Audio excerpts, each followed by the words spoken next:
Hola con todos, mi nombre es Diego y es un gusto estar con ustedes para seguir estudiando más del fascinante mundo de la Biblia. En esta serie nosotros vemos cómo nuestro Señor Jesucristo es el centro mismo de todas las escrituras. Esta serie está basada en el libro El Gran Panorama Divino, que tú lo puedes conseguir en la librería Palabras de Esperanza.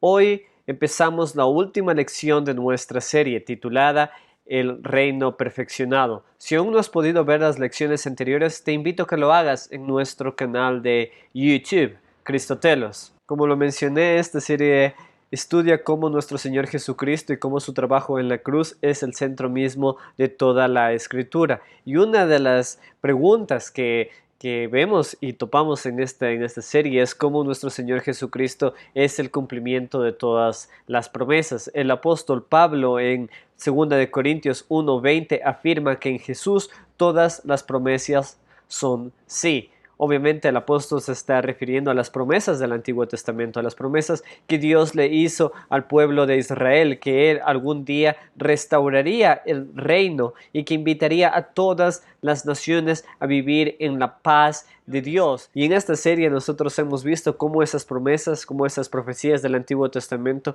en nuestro Señor Jesucristo toman una dimensión mucho más profunda que el cumplimiento literal de las profecías. En el relato hasta el día de hoy hemos visto cómo Dios envió a los israelitas al exilio por haber roto el pacto de Sinaí. En el tiempo del exilio Dios envió profetas que anunciaron la restauración del reino, que empezaría un nuevo pacto, que Dios les daría un nuevo corazón y que Él infundiría su espíritu en el corazón de las personas. Ahora, Jesús, después de resucitar y ascender al cielo, les dio instrucciones a sus discípulos de que esperaran la llegada del Espíritu Santo prometido, quien les ayudaría a cumplir la obra de testificar no tan solo a Israel, sino a las naciones enteras, que Jesús es el Rey prometido y que por tanto el reino de Dios ya ha empezado. Eso es lo que básicamente vemos en el Nuevo Testamento. Vemos cómo el Evangelio crece en todo el mundo, incluso hasta llegar a la potencia más grande de aquel entonces, que era Roma mismo. Entonces, sin duda, estamos viendo que las promesas de la extensión del reino de Dios se están cumpliendo. El reino de Dios ha empezado, pero al mismo tiempo vemos que falta por ser consumado, puesto que en realidad aún no se ha visto que la iglesia esté viviendo en el tiempo que los profetas anunciaron, en aquel tiempo donde o cuando el lobo y el cordero habitarían o pastarían juntos. Aún más, no hemos visto que toda la maldad ya ha sido exterminada, sino lo contrario, nosotros aún vivimos en un tiempo de maldad, nosotros aún vivimos en un tiempo donde hay muerte. Nosotros hasta el día de hoy seguimos experimentando las consecuencias del pecado, incluso en nuestras propias vidas. Así que el día de hoy veremos cómo este reino que ya ha empezado, el reino de Dios, va a ser finalmente consumado.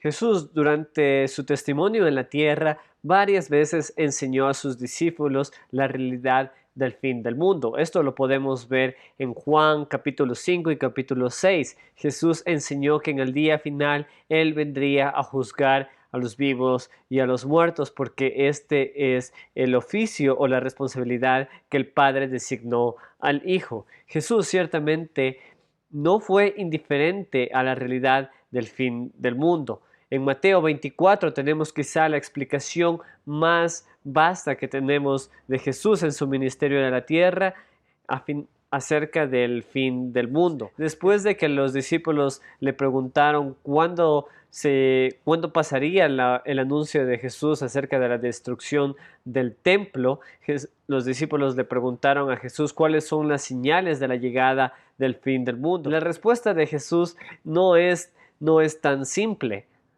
sino que Jesús detalla algunos acontecimientos que pasarán en el fin del mundo. Tenemos la llegada de personas que van a afirmar ser el Cristo, que van a tratar de suplantar a Jesús en su función de rey prometido. También tenemos la aparición de falsos profetas que intentarán engañar la iglesia de Cristo. Habrán guerras, rumores de guerras, persecución a la iglesia, los apóstoles mismos serán perseguidos, serán muertos, serán llevados a las autoridades. Tenemos la destrucción del templo, tenemos señales cósmicas, señales en el cielo, tenemos desastres naturales. Es decir, que con todo lo que tenemos en Mateo 24 es realmente difícil de descifrar, cuándo será la llegada del fin del mundo. Más que nada porque Jesús mezcla imágenes de acontecimientos que ya han pasado, como por ejemplo la destrucción del templo que pasó en el año 60 después de Cristo, así también como la persecución y la muerte de los apóstoles y la llegada de falsos profetas y falsos cristos. Amigos, todo esto ya ha venido pasando desde que el Señor Jesucristo fue llevado al cielo. Estas señales ya han pasado, pero también tenemos otras señales futuras. Tenemos señales cósmicas, señales simbólicas, que el sol y la luna se oscurecerán y las estrellas caerán del cielo. Entonces, como lo mencioné hace un momento, es bastante difícil el poder pronosticar el momento exacto de la llegada de Jesús. Y a lo largo de la iglesia hemos visto que muchas personas han tratado de descifrar el tiempo, que cuándo será el tiempo en que Jesús regrese, pero obviamente todos ellos han fallado. Entonces, ¿qué nos dice con todo esto?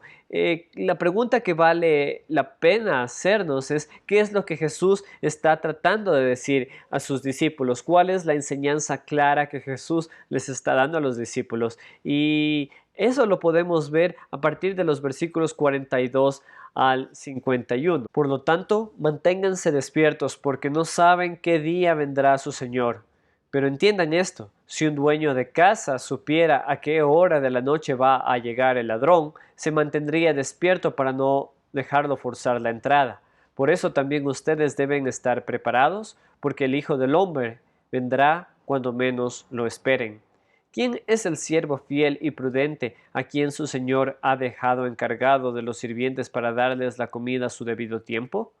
Dichoso el siervo cuando su señor, al regresar, lo encuentra cumpliendo con su deber. Les aseguro que lo pondrá a cargo de todos sus bienes. Pero ¿qué tal si ese siervo malo se pone a pensar: mi señor se está demorando? Y luego comienza a golpear a sus compañeros y a comer y a beber con los borrachos. El día en que el siervo menos lo espere y a la hora menos pensada, el Señor volverá, lo castigará severamente y le impondrá la condena que reciben los hipócritas, y habrá llanto y rechinar de dientes. Aquí podemos ver ciertamente que nuestro Señor Jesucristo les está diciendo a los discípulos que ellos deben estar preparados para su llegada, puesto que Él vendrá como un ladrón en la noche, vendrá en el momento menos esperado y a la hora menos pensada. Es decir, que los discípulos deben estar preparados para recibirlo al Señor en cualquier momento. Esto, sin duda, amigos, trae luz acerca del fin del mundo.